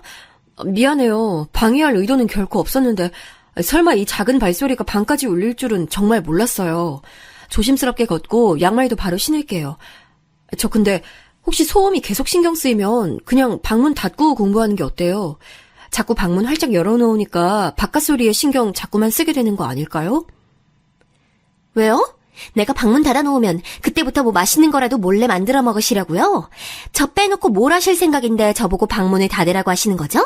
언니가 뭔데 제 방문에 참견을 하세요? 득달같이 따져들면서 목에 핏대까지 세우는 신우이를 보며 저는 어이가 없어서 말문이 막혔고 약간 움츠러들기도 했네요. 신우이, 이 정도라면 분노 조절이 어려운 사람 같았어요. 누가 봐도 신우이는 성격에 문제가 많은 사람이었는데 시어머니께서는 인정을 안 하셨죠. 항상 제게 사과해야 하는 쪽은 제 쪽이라고 말씀을 하셨고요. 작은 일이든 큰 일이든 가리지 않고 하여간 제가 신우이랑 무슨 일만 있어도 시어머니께서는 제게 신우이한테 사과하라고 하셨어요. 전 영문도 모르고 어리둥절한 채로 신우이에게 미안하다고 말을 한 적도 있었네요. 모녀가 쌍으로 세트인데 제가 어떻게 개기겠어요. 되는 대로 비위 맞춰주는 게 상책이었죠. 똥은 무서워서가 아니라 더러워서 피하는 법이라는 걸 제가 머릿속에 열심히 새겼답니다. 하지만 얼마 지나지 않아 제가 울컥해서 신우이랑 말다툼 벌이는 건수가 생기고 말았어요. 자격증 공부가 안 됐던 것인지 이유는 모르겠으나 그날 신우이 표정을 보니까 기분이 되게 안 좋아 보이더라고요. 날이 갈수록 저를 만만하게 대하며 자기는 여왕이고 저는 하인이라는 식으로 행동을 하는 신우이였기에 저는 속으로 대충 대꾸나 해주고 비위나 맞춰주면 되겠다는 모범 답안을 그려내고 있었죠. 이미 살짝 이골이 난 상태였거든요. 그런데 신우이가 유튜브에서 재혼을 앞둔 커플이 나온 주말 드라마 영상을 보다 말고 저를 향해서 이러는 거예요. 언니, 저는요, 나이 먹고 결혼은 안 하고 동거만 계속하고 있는 저희 큰오빠가 제정신이 아니라고 생각해왔거든요. 근데 언니 집안에서 그런 기운이 풍겨지는 것 같아요. 정식 재혼은 안 하시고 상대를 만났다 말았다, 살림을 합쳤다가 말았다가 진짜 제정신 박힌 걸로는 안 보여요. 그 순간 제가 어안이 벙벙해져서 잠시 귀를 의심했어요. 예전에 이혼을 겪으신 이후 저희 엄마는 정식으로 재혼은 안 하셨으나 좋은 감정으로 만나시는 분은 계셨어요. 제 결혼식에도 오셨기 때문에 당연히 신우이도 그분의 존재를 알고 있었고요. 근데 이걸 가지고 제 친정을 흉본다고요? 엄청 무례한 짓이었죠. 아가씨, 지금 말이 좀 심하네요. 이런 집 저런 집 다 있는 거고 각자 저마다의 이유와 사연이 있는 법인데 겉으로만 판단하고 막말을 하는 건 좋지 못한 습관이라고 생각해요. 아가씨는 말을 하기 전에 한두 번 머릿속으로 생각을 한 뒤에 입 밖으로 뱉으세요. 지금 저를 가르치려 드시는 거예요? 와, 언니, 말 되게 착한 척, 유식한 척 하는 능력이 있으시네요? 저 갑자기 섭섭해지려고 해요. 솔직히 언니 수준밖에 안 되는 사람이 작은 오빠랑 결혼해서 제 새언니가 된다니 너무 불쾌하고 짜증났지만 마음씨 넓은 제가 한 발짝 물러나서 양보해드린 거거든요? 제가 양보 안 했으면 언니는 저희 집안에 시집 못 왔거든요. 이 결혼 못 했거든요. 제 은혜를 부디 아셨으면 좋겠어요. 혼자 뭐라고 헛소리를 나불거리는 건지 제가 너무 기가 막혀서 상대할 가치를 못 느꼈고 신우이를 향해서 입 다물라는 제스처만 해줬어요. 손으로 입에 지퍼 채우는 동작을 한 거였는데요. 그게 또 엄청 자존심 상했나 봐요. 신우가 길길이 날뛰면서 또 얼굴이며 목이 시뻘겋게 변하더군요. 그때 하필 시어머니께서 등장하셨고 그 모습만 보자면 제가 마치 신우이를 심하게 약올린 것처럼 보이는 상황이었는데요. 그걸 감지한 제가 얼른 시어머니께 전말을 밝히고 제 결백을 주장하려고 했으나 신우이가 더 빨랐네요. 손으로 자기 얼굴을 감싸더니 고개를 푹 숙여서 시어머니의 관심과 동정을 한 번에 이끌어낸 거예요. 제게 자존심 상하는 잔소리 들어서 너무 슬프다며 신우이는 칭얼거렸고 시어머니께서는 우리 딸이 속상했구나 이런 추임새 열심히 넣어주시고 그러더니 저를 향해 당장 신우이에게 사과하라고 하셨어요. 전 잘못한 게 없기에 하지 않겠다고 했죠. 단호하게 버티려고 했지만 저는 결국 짧은 한마디나마 신우에게 미안하단 사과를 하고 말았는데요. 그건 시어머니께서 제게 입모양으로 신용만 해줘라고 자꾸 메시지를 보내셨기 때문이에요. 그렇게 나오시는데 무시하기가 애매해서 순간적으로 약해진 마음에 사과를 하고 말았네요. 그리고 바로 후회했죠. 제가 또 두 사람의 쿵짝에 또 넘어가 버렸단 게 실감이 돼서요. 제가 두 사람으로 하여금 발 뻗을 수 있도록 누울 자리를 펴주고 있는 호구처럼 느껴졌네요. 그래서 반드시 이제는 아나무인 신우이에게 말려들어 넘어가지 않으리라 다짐을 하고 있는데 신우이가 자격증 시험 직전에 또 한 건 했죠. 시댁에 진미채가 많다고 시어머니께서 그러셔서 제가 그거 받으려고 잠깐 들렀었는데요. 저 왔는데 신우이는 나와보지도 않았고 시어머니께서는 금방 그거 싸줄 테니까 텔레비전에 뭐 하나 그거나 좀 틀어보고 있으라고 하셨어요. 어차피 누가 집에 와도 나와보지 않는 신우이의 싸가지 없는 부분은 익히 알고 있었기에 저는 별 생각 없이 거실에서 리모컨 집어다가 텔레비전이나 켜봤습니다. 그러자마자 3초도 안 지나서 신우이의 비명소리가 들려오지 뭔가요. 제가 깜짝 놀라서 얼어붙었는데 방에서 뛰쳐나오며 신우이가 악다구니를 썼어요. 언니 지금 뭐 하시는 거예요? 설마 지금 텔레비전 켜신 거예요? 저 자격증 시험 꼴랑 이틀 앞두고 너무 예민하고 민감한 상태인데 제 심기를 어지럽히고 싶어서 환장하신 건가요? 네? 저 자격증 시험 확 떨어지라고 아예 고사를 지내시지 그러세요. 네?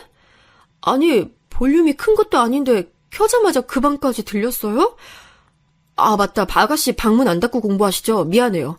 어머님이 텔레비전 켜보라 그러셔서 생각 없이 켜버렸네요. 사람 말소리보다도 작은 게 그 텔레비전 소리였는데 신우이 진짜 별거 가지고 트집을 다 잡더군요. 웃긴 건 제게 지시를 하셨던 장본인 시어머니께서는 시침 뚝 떼고 그러신 적 없다는 듯이 나오셨어요. 신우이는 분이 안 풀리는지 저를 향해 개념 없다, 배려 없다며 계속 화를 냈고요.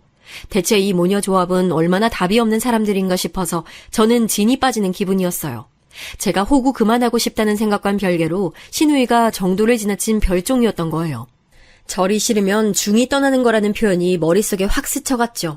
진작에 떠난 아주버님이 옳았다 싶었고요.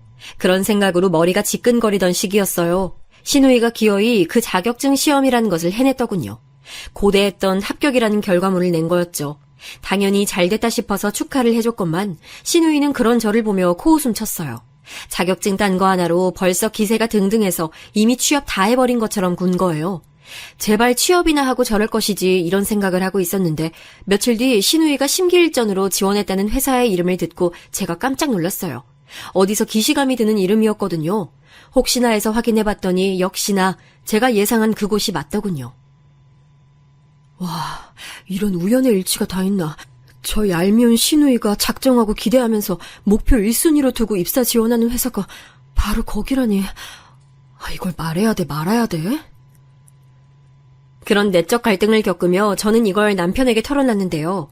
누가 무심함의 제왕 아니라고 할까봐 저 하고 싶은 대로 알아서 하라고 하더군요.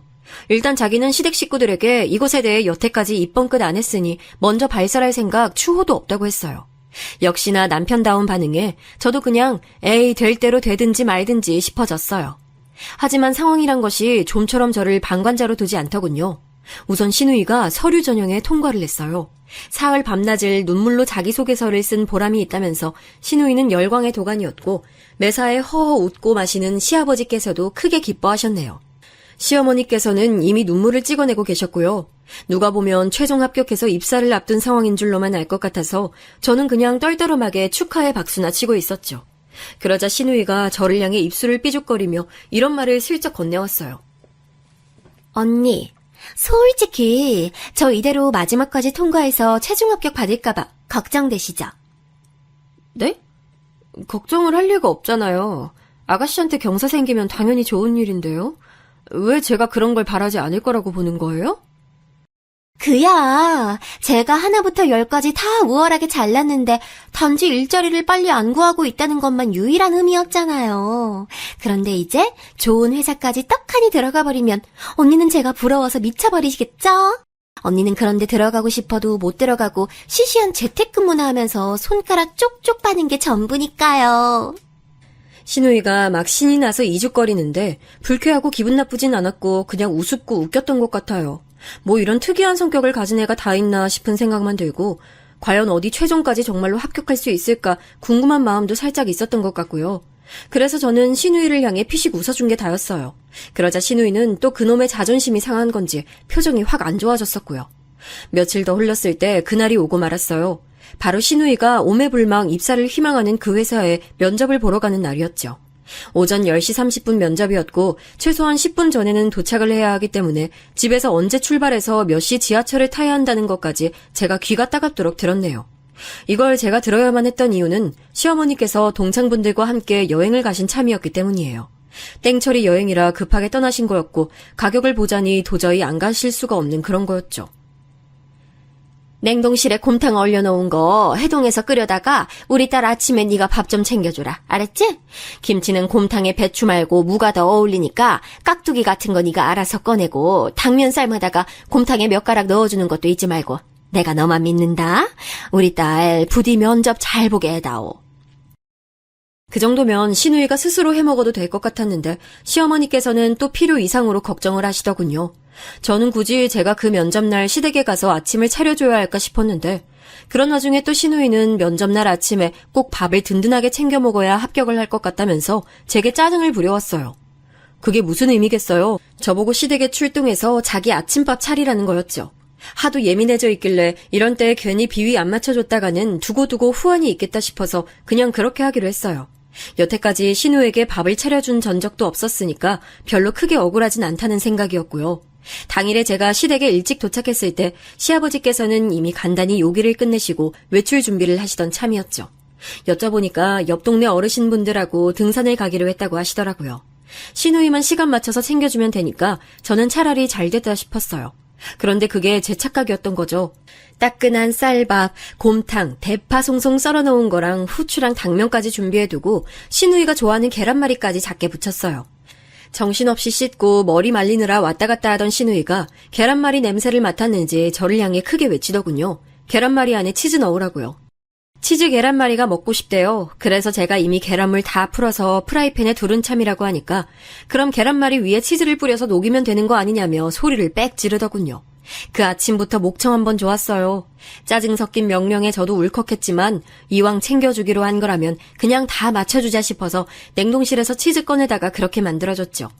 정장 자켓만 마저 걸치면 되는 차림으로 단장을 끝낸 신우이가 식탁에 왔을 때 이미 저는 아침밥상을 다 차려놓은 상태였습니다. 맛있는 한 상을 정성스레 차려놨건만 신우이는 대체 뭔 생각이 든 건지 수저를 들자마자 코웃음을 흥 치더니 밥을 먹는 거예요. 진심이 아니더라도 말이 담아 잘 먹겠다거나 고맙다거나 그런 말을 할 수는 있는 거잖아요. 근데 그것도 안 하고서는 새침하게 밥을 먹는 모습을 보면서 제가 새삼 기가 막혔네요. 어디서 이런 글러먹은 인성을 지녔는지 시아버지께서 같이 계셨다면 신용이나마 저에게 감사 인사를 하고 먹었을 텐데 저절로 나오는 한숨을 삼키며 저도 밥 한 술을 뜨려고 밥봉기 챙겨서 밥솥 앞에 섰을 때였어요. 뭐예요? 언니 설마 지금 밥 푸시려고 하는 거예요? 그럼 저랑 같이 아침밥 드시겠다는 의미예요? 네? 그럴 생각이었는데요? 마주보고 먹는 게 불편한 거면 제가 옆쪽으로 앉을게요. 마주본다는 생각을 제가 못했네요. 대각선으로 앉으면 서로 안 마주보니까 괜찮죠? 아니, 그게 아니라요. 애초에 지금 이 상황에서 저랑 식탁에 같이 앉을 생각을 한 것 자체가 잘못된 거잖아요. 중대한 면접을 앞둔 저만을 오롯이 위하는 시간 아니에요? 그렇게 돼야 마땅한 건데 언니가 왜 끼어들어요? 지금은 저 혼자 누려야 하는 시간이라고요. 언니는 저 다 먹고 나서 제가 집을 나서면 그때 드시면 되는 거예요. 진짜 제가 이런 걸 직접 말씀을 드려야 아시는 거예요? 사람 민망하게 만드는데 도가 트셨네. 면접 보러 가야 하는데 벌써부터 기분 잡쳤어. 짜증나. 신우이가 떽떽거리는 소리를 들으며 저는 그냥 빈 밥 공기를 들고 멍하니 서 있었어요. 완전히 저를 아래로 보고 막말을 쏟아내다니 신우이의 작태에 마치 제가 식모로 전락한 기분이 들어서 느낌이 참 묘하더라고요. 정말 하나부터 열까지 다 마음에 안 들어. 그리고 언니, 여기 파는 왜 넣으신 거예요? 저 이따 중요한 면접 봐야 되는데 입에서 대파 냄새 풀풀 풍기라고 저 일부러 엿먹이시려고 이런 설계 해두신 거예요? 네? 일부러라니요.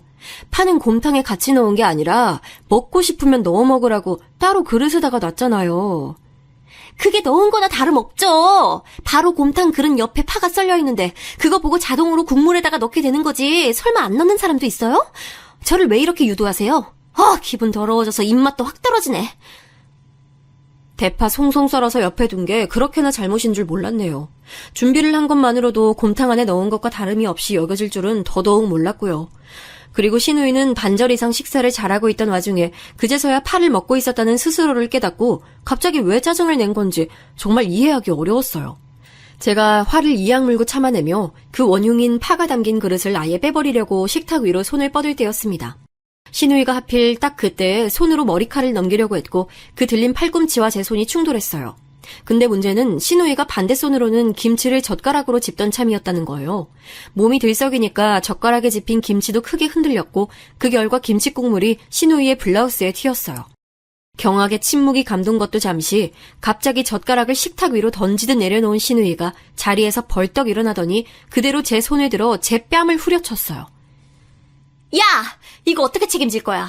내 옷 이거 오늘 면접 보려고 애지중지한 건데 너 때문에 다 망쳐버렸어. 욱신거리는 뺨을 손으로 천천히 감싸진 제가 피식 웃음을 흘렸습니다. 그러자 지금 웃는 거냐며 신우이가 화를 냈고 저는 더욱 환하게 웃으며 신우이에게 말해줬어요. 내 뺨을 때려? 겨우 김치국물 튀었다고? 겉옷 입으면 보이지도 않을 부분에 그것도 쌍방의 실수 때문에 살짝 튄 거 가지고 반말 찍찍 날리는 것도 그렇고 넌 인성이 글렀다. 넌 탈락이야. 면접 갈 필요도 없어. 뭐? 지가 뭔데 탈락이니 뭐니 떠드는 거야? 어이가 없네. 본인이 뭐라도 되세요. 면접 갈 필요는 내가 정하는 거거든? 아니, 네가 정하는 거 아니야. 너 오늘 면접 가기로 한 그 회사 우리 아빠 거니까. 우리 아빠가 거기 대표야. 너한테 말을 할까 말까 잠깐 고민했었는데 이제 보니까 말 안 하기를 100번 잘했네. 네가 이 사실을 알았다면 이딴 쓰레기 같은 수준의 인성을 잠시나마 연기로 숨겼을 거 아니야. 그럼 우리 아빠는 회사에 쓰레기를 들였을 테지. 넌 절대 안 돼. 우리 아빠 회사에 발 한 짝도 못 들여. 내가 용납 안 해. 그때 제 심정은 참을 만큼 참았으니 이제 다 끝내겠다는 것이었죠. 도저히 믿어지지가 않는지 아니면 믿기 싫은 건지 신우이는 입술을 덜덜 떨어대며 쉽사리 말을 뱉지도 못했고요. 제가 싸늘한 눈빛을 남긴 채 휴대폰을 챙겨서 시댁을 나서려고 하자 그제서야 저에게 빌었어요. 이혼하신 제 부친이 본인 사업한다는 것 정도는 신우이도 얼핏 알고 있었는데 머릿속에서 그게 이 회사와 연결이 완료된 모양이었죠. 항상 시뻘겋게 변한 얼굴만 봤었는데 이때는 창백하게 질렸더라고요. 완전히 사색이 돼 있었어요. 언니, 어쩐지 언니 성이 별로 흔하지 않은데 회사 대표님이랑 성이 똑같아서 이상하다고 생각했고 네, 사실은 제가 어느 정도 짐작을 하고 있었고요. 언니, 제가 일부러 막연하게 더 가까운 사이가 되고 싶어서 심동 부린 건데 다 알고 계시죠? 전 언니 처음 봤을 때부터 제 친언니처럼 느껴졌어요. 언니, 저 한 번만 봐주시면 안 될까요? 제가 철이 없어서 말 실수했던 건 정말 죄송해요. 좀 아까 뺨 때린 것도 진짜 실수였어요. 신우이는 잠깐 공황에 빠졌는지 눈동자가 불안하게 흔들렸고 말도 횡설수설하더군요. 정신 차리게 해주려고 제가 빠면대 쳐줬습니다. 신우이는 바닥에 엎어졌고 저는 차갑게 한마디만 남겨줬죠. 미안. 나도 실수였어. 이거 진짜 실수였으니까 너그럽게 봐줄 거지? 후련하게 시댁을 나설 때 신우이의 울부짖는 소리가 들려왔네요. 전혀 불쌍하지도 않았고 아무 생각 안 들었어요. 땡처리 여행에서 황급히 돌아오신 시어머니께서는 전말을 들으시고는 혼란스러워했죠. 평소처럼 제게 사과를 종용하시자니 제가 그런 탄탄한 회사의 대표를 부친으로 뒀다는 점이 너무 걸리셨고, 그렇다고 제 편을 들어주시자니 가여운 딸이 마음에 걸려서 그러실 수 없었던 거예요. 어려운 줄다리기 끝에 시어머니께서 내놓으신 결론은 허무했네요. 얘, 너 원래 이런 사람 아니잖니? 총명하고 너그럽고 인내심 강하고 싫은 소리 잘 안 하고 이런 게 너야. 내 며느리는 절대 화를 쉽게 낼 사람이 아닌 거야. 그치? 앞으로는 우리 다 함께 잘 지내보는 거지. 응? 그런 식으로 저를 스리슬쩍 회유하시기로 정한 거군요. 그런데요, 어머님. 죄송한데 저 성질 있어요. 별로 안 참고 싶어요. 어머님이 저보다 어른이시니 잘 아실 거 아니에요. 세상에 성질 없는 사람 몇이나 있겠어요. 각자의 상황과 사정에 맞춰서 그 성질 누르고 죽이면서 사는 거죠. 저도 그랬을 뿐이에요. 상대가 너무 지랄 맞고 개념 없고 싸가지도 없어서 제 성질이 결국 살짝 튀어나오게 돼서 저도 슬프네요. 제가 시큰둥한 태도로 말씀드리니까 시어머니께서는 충격을 받으신 눈치였어요. 신우이는 결국 면접도 못 갔고 계속 눈물바람인데 그런 불쌍한 모습을 봐서라도 제가 용서해주고 받아주길 기대하셨건만 저는 그 기대에 부응할 의사가 조금도 없었으니까요. 시어머니께서는 저를 향해서 어쩜 그렇게 무정하고 비정하냐며 원망의 말씀을 하셨어요. 부친을 그런 회사 대표로 뒀으면 자기 시누이부터 취업시켜줄 생각을 해야지 되려 취업을 망치려 드냐며 눈물도 떨구셨고요. 저는 굳이 반박해드리지 않았어요. 남편이 드물게도 머리끝까지 화가 나 있었거든요. 저까지 나설 필요가 없었죠. 엄마, 제발 그만 좀 하세요. 진짜 정신 나가셨어요? 비이성적으로 구는 것도 정도껏 하셔야죠. 무조건 싸고 돌아서 자식 인생 망치는 부모, 그게 바로 엄마 모습이에요. 이제 다 지긋지긋하네요. 형이 옳았네요. 저도 떠날 거예요. 괜히 가까이 집 구해서 산 제가 등신이었죠. 앞으로 엄마 인생에서 작은 아들과 며느리 얼굴 볼 일은 없다고 생각하시며 사세요. 그러자 시어머니께서는 거의 발작하시며 차라리 죽는 게 낫겠다고 난리를 치셨으나 시아버지의 단호한 만류 앞에서 사그라드셨고요. 자기 방패막인 시어머니께서 쓰러지신 것에 시누이는 이루 말할 수 없이 초조해졌어요. 그 대단한 자존심을 다 내려놓은 시누이는 재차 저에게 용서를 빌며 눈물로 호소했는데요. 떠난 버스는 안 잡는 게 제 스타일이라서 별로 아무 생각 안 들더라고요. 굳이 다 털어놓을 심사는 아니었으나 아빠와 통화를 하던 도중에 어쩌다 보니 시누이 얘기까지 흘러나가 버렸어요. 제가 말을 잠깐 흘린 것 가지고도 아빠는 예리하게 뭔가 있구나라는 걸 잡아내셨고 추궁을 해대셔서 결국 제가 있었던 일을 다 말씀드리게 된 거예요.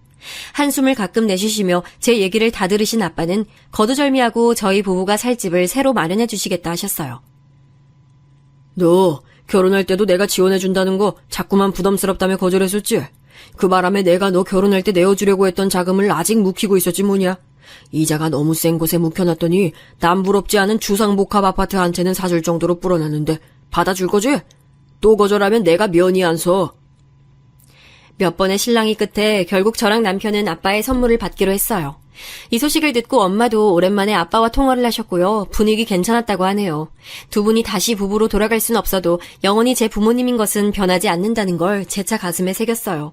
저희 부부가 원래 살던 곳보다 몇 배로 수준을 올려서 이사 갔고 저희 아빠의 지원이었다는 걸 아신 시어머니께서는 곡소리 내며 우셨고요. 시누이는 말해 뭐하나요? 배 아프고 원통해서 사지러졌어요. 저희 부부는 시아버지만 따로 뵈면서 지내다가 아주버님까지 함께 껴서 즐거운 교류를 이어갔지요. 유별난 사람들이 없으니 너무나 평온하더군요. 여러분은 집안에 어떤 별종을 두셨는지 문득 궁금해지네요. 제 얘기는 여기서 맺을게요. 들어주셔서 고맙습니다.